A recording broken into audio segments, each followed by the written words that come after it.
Hi everyone, this is Marie Blue Angel, and I am back with Obscura. This time, the game devs have released Chapter 2 for Cirrus and Kier's routes. So that's very, very exciting. Um, I'm very happy to be able to return to this game and this story because I've been so intrigued. It is something that I think about every now and again, and I'm like, what is going to happen? What are we going to do under this mountain? Are we going to find the, what is it? Do we need lunar ichor? Is that what that is? Our character needs that for some reason. Is it our survival? For our survival? I'm not sure. Is it for someone else's? Maybe. Will we find it? That's the big question. So maybe a little bit more we'll find out what, maybe some more like leads about the lunar ichor. But I need to note that for today's video, this is a sneak peek of sorts, as this is going to be posted on my channel as per usual. And the game devs have some streaming rules. And particularly since this game is still, this part of the game, Chapter 2, is still in early access, that I can only share with everyone about 30 minutes of Chapter 2 content. So, hence why I'm naming this a sneak peek rather than a full on playthrough. I will say that the rules do say that end up, if I choose to stream Chapter 2, I believe I can stream it in its entirety. But I don't actually like do live streaming. Like, I sit here and I record and I post this, and you me being the audience ends up, you know, watching this at a later time. But I know that this chapter has been highly anticipated, and I would love to try out streaming if you all are interested. So if you are, please let me know in the comments below, because that's going to give me a good gauge of interest for this. Also, I guess if there is a lot of interest, then I need to figure out a good time. I don't know where everyone is located. So it'd be nice to do something where most people could watch it, because this live stream, this like potential live stream would not be posted as like a video on demand per game dev rules. So just want to make that clear. But anyways, this has been a very long intro to something that you're just like, let's get into it. So I decided that I'm gonna do Cirrus's route for this sneak peek. I will say that I had played on my channel. I had played Cirrus's route for Chapter 1 and got a neutral end. Which I looked back and it seems like, you know, maybe we're not in Cirrus's like higher, like we're not in his highest regard, I guess, but like that's fine. But then I did play out like off camera again so that I could get his best end, and we seem to be in his highest regard. I don't know. I don't understand that. If people are interested, I could also post that playing through the best end, or like best ending of Chapter 1 for Cirrus on my channel, but let me know in the comments below. But I wanted to say that because I will be starting Chapter 2 coming from Cirrus's best ending of Chapter 1. So yeah, without further ado, let's just get into it. I'm ready. I'm gonna load in that save that I have, and we'll get started. Okay, so this is Chapter 1 best end. Cirrus will keep you safe. Great, we'll get into that. So I guess in this ending, we are going to partner up with Cirrus, whatever that means. But great, the best end. I had to find where Chapter 2 starts, and I believe it's in the next clip. So let's go. The next morning comes too quickly. The stiffness in my shoulders instantly makes itself known and slowly creeps up to my skull, blooming into a throbbing headache. Ooh, that does not sound fun. Oh yes, this is blue. I don't remember, people remember, but I love blue. I feel like shit. Despite the fact that my inner clock tells me I've overslept again, I'm not well rested. The weight that's plagued my thoughts returns in full force after getting up to splash some water into my face, or across my face. I should go back to the church. The church beckons me. Cirrus will be waiting, and I'm oddly excited to go see him again. Really? Okay, that makes sense, given our best ending. I don't allow myself the luxury to wallow in tiredness any longer and head downstairs to greet Bruna right away. She's busy, as always, flitting around the room with armfuls of silverware and dirty bowls, pencil tucked behind one ear. When she sees me, we exchange polite nods. Someone's chipper today. That's one word for it, me as I yawn. Have a seat, and I'll bring you today's breakfast. It only takes a few minutes for her to come back with a savory breakfast of omelet and toasted sourdough. That sounds really good. I promise I've eaten breakfast already. The smell of it makes my mouth water. I've come to learn that the Leaping Bear's menu changes constantly depending on the supply of food available. Fresh food that tends to spoil easily is hard to come by, with owners favoring a long shelf life instead. That makes sense, given where we are. I'm sure there's no real certainty about supply when it comes to food, so I get that. This place is no exception, but it feels like they're doing good right now. That's good. Great. It feels like they are. They seem like they're busy. That's good. Bye, Bruna. I polish off my plate without delay and head upstairs to make preparations for today's trip. Anticipation fuels my footsteps today. Cirrus and I haven't discussed what the plans for today are, so I'm left somewhat unprepared, but I do my best to go with an open mind. He's been awfully insistent that I come back sooner. It's strange. On one hand, don't feel like I know him. Up until a little over a week ago, we were complete strangers. And now, he treats me with a strange familiarity. But he doesn't strike me as someone who gets attached easily. Also, I read this also. I can agree with that. The scenery around me transforms when I enter the church's neighborhood, and eventually the looming structure ahead is all I can see. I hesitate for a moment before I step inside.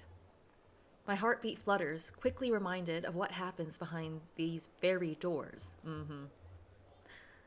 There's no point in delaying the inevitable, so I push past my subconscious discomfort and hurry through the oaken doors. I will say that out of the 4 mysterious strangers in this game, Cirrus scares me the most.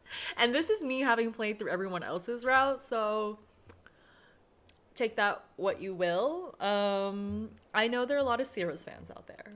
I'm very intrigued, though, about what will happen in this story with our Vesper. Is it Vesper? With Vesper and Cirrus. So we'll see. But we're back at the church. I do like the look of the church. It's very eerie. Cirrus is already busy with 2 other robed individuals when I come in and make my presence known. His head turns towards me, and I'm instantly met with a smile as he motions me towards him. You're here, little star. Did you have a good night's rest? Oh, God. Why do you have a good character design, sir? I'm scared of you, but also I'm like, wow, you're gorgeous. It could have been better. I turn towards the 2 others who nod politely in my direction. And you are? I'm pleased to meet you. We were just on our way out. An evasive answer. The second person doesn't speak at all. I do, however, feel their intense gaze on me through their mask. Is it already that time? Please, take care on your way out. Thank you. We're in your debt. I wait until they've left the church before turning towards Cirrus to question him. They don't look like civilians. You're correct. You want to know their purpose? I do. Curious as always, with that little smirk of his.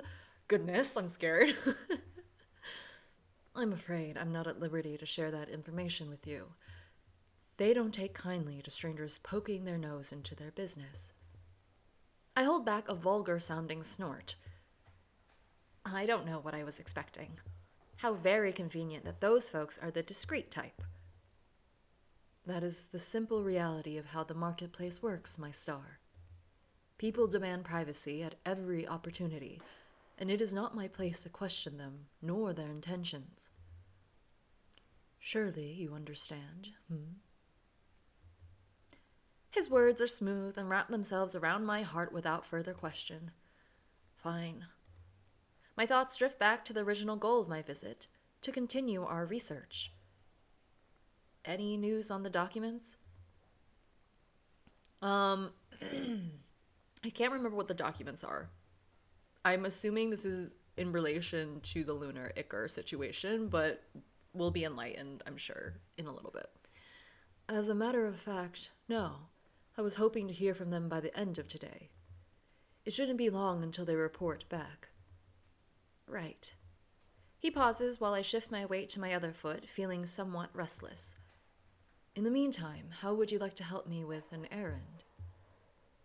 Depends on the kind of errand. I'm missing several potion ingredients from my cabinet, and I thought you should like to see the beautiful things my regular store has in stock.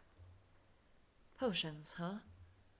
For a second, I swear I can smell honey nectar in the air, and my throat closes up. Reference to Chapter 1, for those of you who don't know. If he notices my apprehension, he doesn't comment on it. Sure, I'll come with you. Wonderful. Let me close up in the back and fetch my belongings. Okay, little errand, little trip. Where are we going? I mean, we're going to find potion stuff, so we'll see if we'll get details about ingredients of potions. We'll see. Once back outside, I realize that this is the first time I've seen Cirrus leave the church, by my side, no less. It wouldn't make sense for someone to never leave their abode, but I can't shake how decidedly odd it feels to see him amongst the rest of the crowd. He stands out very clearly. Not just that, but people around him recognize him and almost light up at the mere sight of him. Good morning, Cirrus. Will today's sermon still be held this afternoon?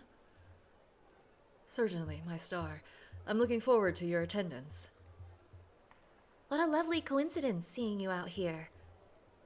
Indeed, it's a good day to run errands. Has your ankle injury healed yet? Yes, thanks to your prayer. I feel so much better now. It leaves a strange aftertaste in my mouth, knowing that these people are clueless about what goes on behind closed doors. He seems to care a lot about his reputation. A sudden urge to tell him and his onlookers exactly what I think about this situation wells up inside me.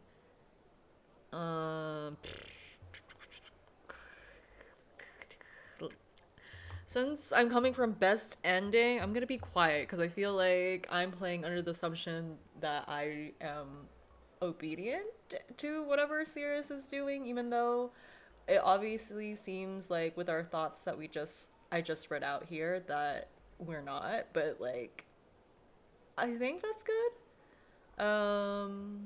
Yeah, I'm gonna do that.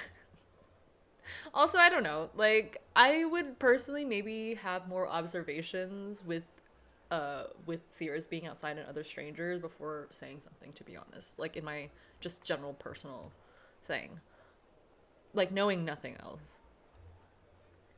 No, this is a bad idea. With him being unpredictable enough as is, acting out in public might just cause him to react in a way I'm not prepared for. Were you about to say something? Nothing at all. It's very subtle, but for a second, a shiver crawls up my spine.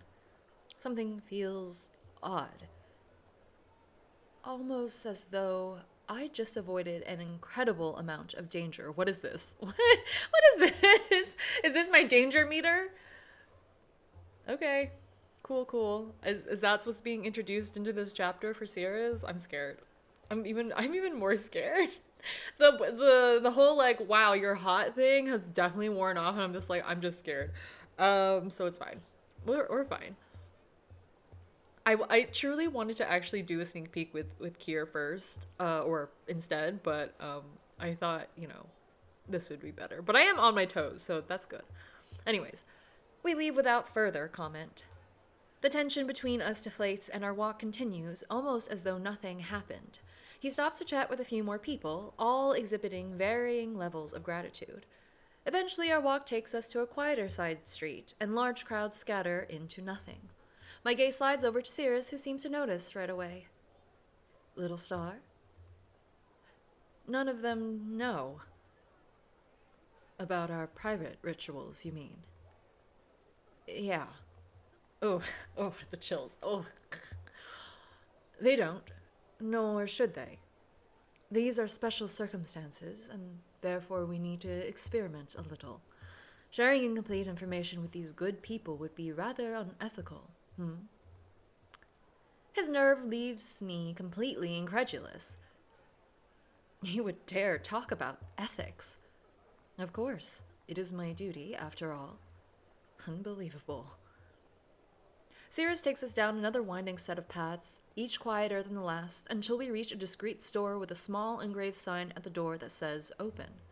When looking past the grimy facade, the window reveals a whole plethora of powders, alchemy equipment with matching glass bottles, and what appears to be small packages of ingredients. Once inside, the smell of chemicals tickles my nose. This place is quite different on the inside. Cirrus greets the owner, taking some additional time to ask about new arrivals. In the meantime, I browse their selection. I quickly realize why the store is located so far away from the rest of the businesses. Potassium cyanide, belladonna extract, arsenic. They sell poisonous ingredients as though they were cute souvenirs. Everything is neatly packaged in brown paper envelopes and crystal jars. On the other side of the shelf, I find aphrodisiacs and a selection of serums whose purpose eludes me. Are you finding anything interesting, little star? Hardly. This isn't an area of isn't my area of expertise. He pauses to flip through a book of pressed flowers. Perhaps you'd like to learn someday. My mind perks up at this. I'd be interested. I'm especially curious about the weird concoctions you're able to create. Weird, you say? Yeah, I bet you've got all kinds of messed up recipes, of the pain-intensifying variety, maybe even of the slightly lethal variety. And just who will you be using those on? Those on? He always hums. I can't get that. Can't say. A strange, subtle thrill rushes through me. He's smirking again. I'm scared. Our previous tense mood is long forgotten now, replaced by easygoing banter and light quips. Despite him being his unpredictable self, Cirrus is strangely easy to talk to when the time is right. When did you learn all of this potion making anyway? It was a long time ago. During my childhood, in fact. I took it as part of an extracurricular program outside of school. We had a very thorough and good teacher. Sadly, she's no longer with us, but her teachings won't be forgotten. Hard to imagine you going to school. How old are you? I don't know what's like appropriate for like people's age under the mountain in this world, you know? Really? Then you might be surprised to hear I was at the top of my class, too. Of course, you were. My goodness. The conversation dwindles there, and he turns away to pick out a few other ingredients. I try to lose myself amidst the crushed petals and powders, but I can't shake the undercurrent of discomfort. I doubt this place ever truly feels safe. I need to focus. Research is important. Maybe I could even find something to suppress some of Fractum anima's symptoms. I can't remember if in chapter 1 we learn like Fractum anima is I think I remember, if I remember correctly, is our character's illness or someone they know's illness, which is why we require the lunar ichor stuff. So we'll see.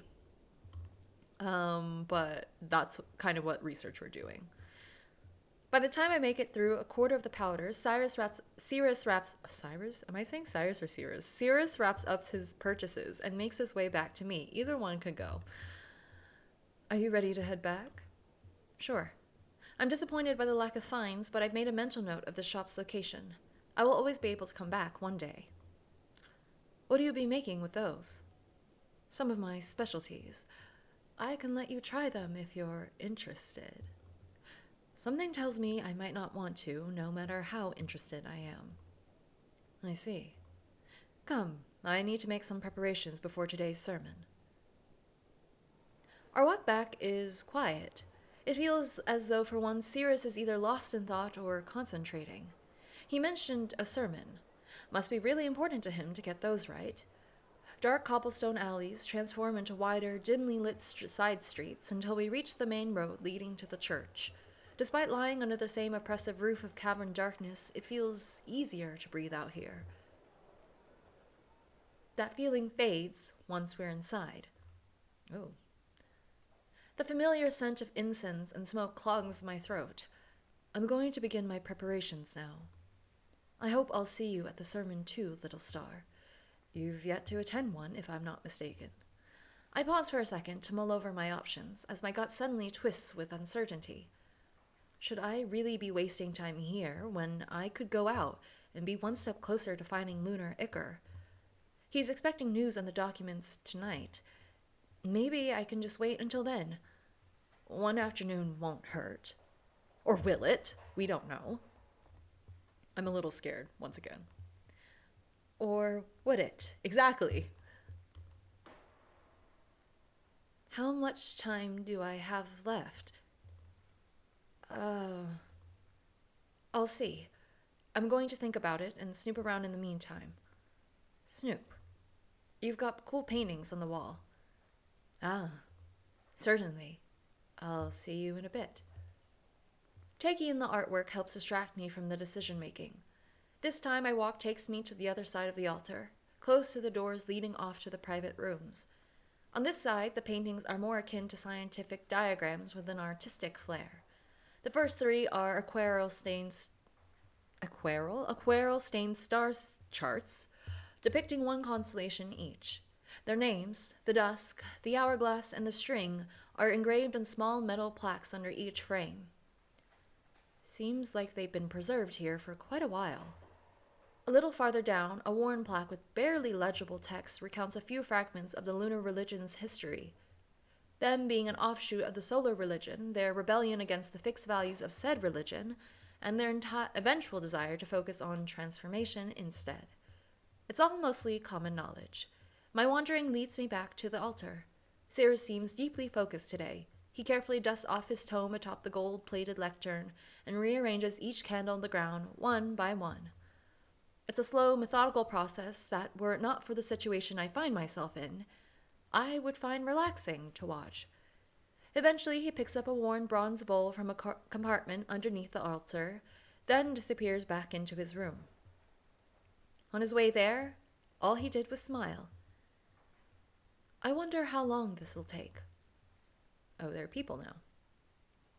Okay, hello. Not even a minute against going back to the paintings, or after going back to the paintings, clusters of people begin filing in, some stopping to donate a few coins and light a candle before making their way to the center of the church. There are no pews, nor seating arrangements here. Instead, all attendees sit on the floor. Cirrus is still not back, but I imagine he'll take his place before the altar soon enough. Hushed whispers ripple through the slowly forming crowd. I'll need to decide whether or not I'll join. Sounds like they're starting soon. Part of me just, okay, I don't know. I'm gonna save and come back. I think I'm gonna, I don't know. I kind of want to participate for like detail wise, but then I also am scared, so I would like skip the sermon because it's obvious that our character is going against like Cirrus in their own way. But, like, also, this could be... Is this informative? Probably somewhat informative. But also, again, our goal is to... The goal is to find the Lunar Ichor stuff. part of me just wants to skip the sermon because I also feel very like uncertain about participating in it, given that our character is not someone who's like lunar religious. I'm gonna say skip because I'm curious what happens. I don't want to. The thought of listening to another brainwashing speech is almost enough to make me sick. Wait. A wave of dizziness washes over me and leaves me with sudden nausea. My knees buckle and I have to support myself against the wall just to stay upright. But not again. I stagger to the back rooms, hopefully out of sight. I need to lie down. Another dizzy spell racks my whole body, and this time I feel my stomach turn. No, no, no! Ugh. I scramble towards what I remember being Cirrus's bedroom, and once inside I crumple to the ground. One deep breath, then another. It takes all of my strength not to empty the contents of my stomach right onto the floor. Fuck. All I can do is shake as cold sweat overtakes me. In my pain-fueled haze, I manage to crawl up to Cirrus's bed, tempted by the warmth of the thick blanket. I curl up into it, just desperate for warmth and some kind of relief from the continuously spinning world. The pillow still smells like him. It's the last thing on my mind before darkness sweeps over my mind.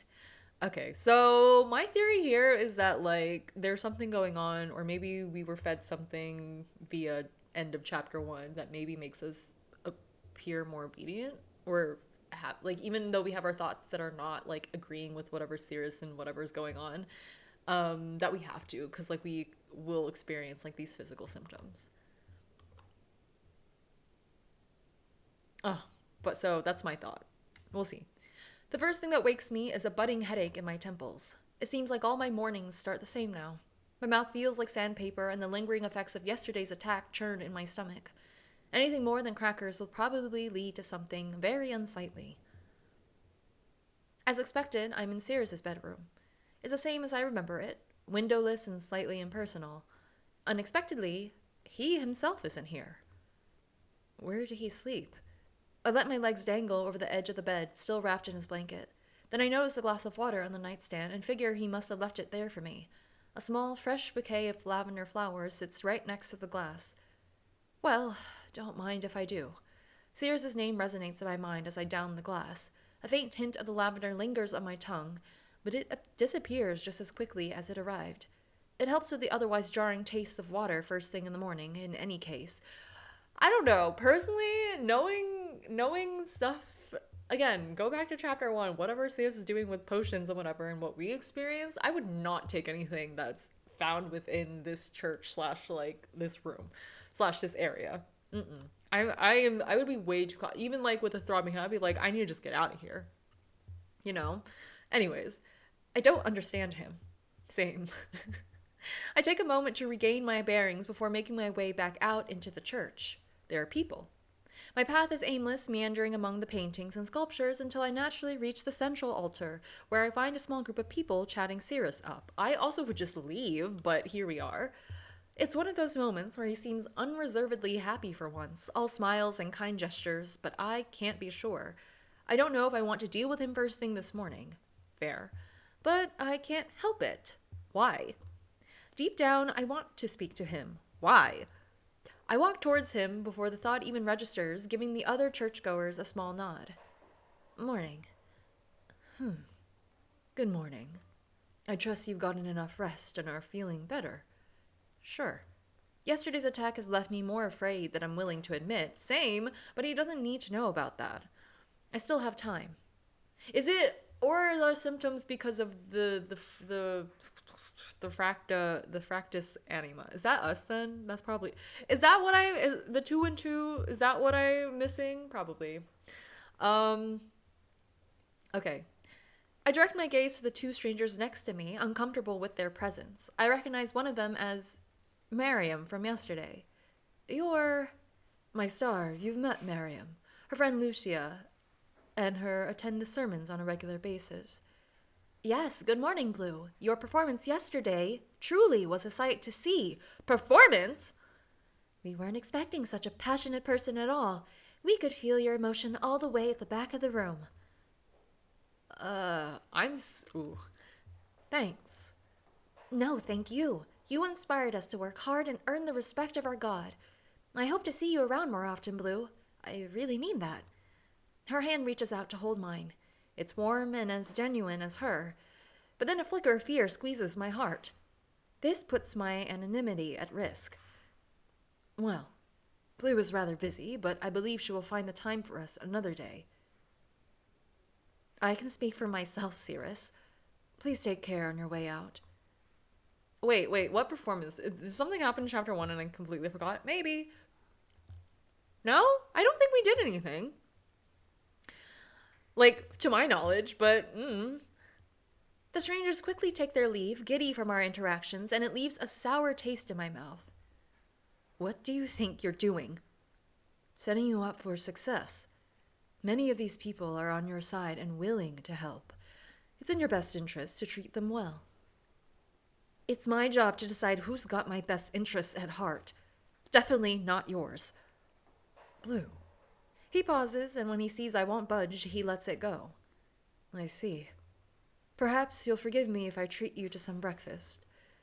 My gradually emptying coin purse enjoys this suggestion, and I take him up on it. I get to order whatever I want. Yes, you do. He concedes and leaves to make himself ready. The breakfast cafe he finds is utterly out of character for him. It's a kitsch, colorful little place decorated with dozens of lush flower bouquets. I like the background. They spring up from every corner of the locale, perfumed and delicate, while the walls are pasted with pastels and more florals. It's hard enough to imagine him coming to a place like this, but seeing him seated on one of the small chairs makes it seem almost surreal. Nice place. I was expecting a dungeon.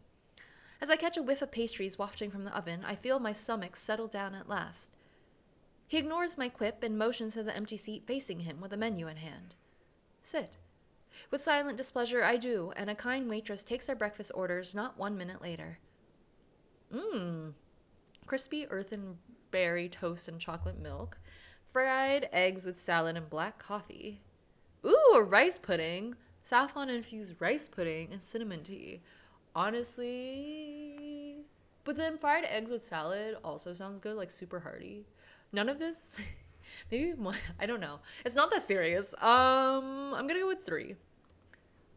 So, I fell asleep alone, and I'm pretty sure I woke up alone. Where were you last night?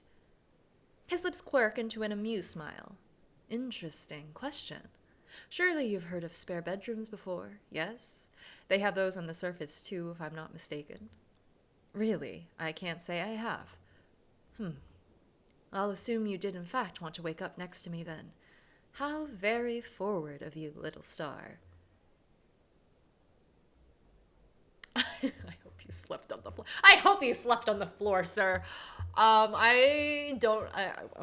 my initial thought. I hope you slept on the floor. The floor? You wound me. I put in all this hard work, and I'm entitled to is the pavement. Hard work is subjective. But yes, I think that's where you'll feel most at home. For a split second, there's something else lingering behind a slowly widening grin. Brat. Okay. Shortly after, that is a danger meter. I think that's a part where, like, if we get all the way to the top, something bad's gonna really happen, and I don't want to experience that. But I also will let myself indulge in a little of these quips sometime.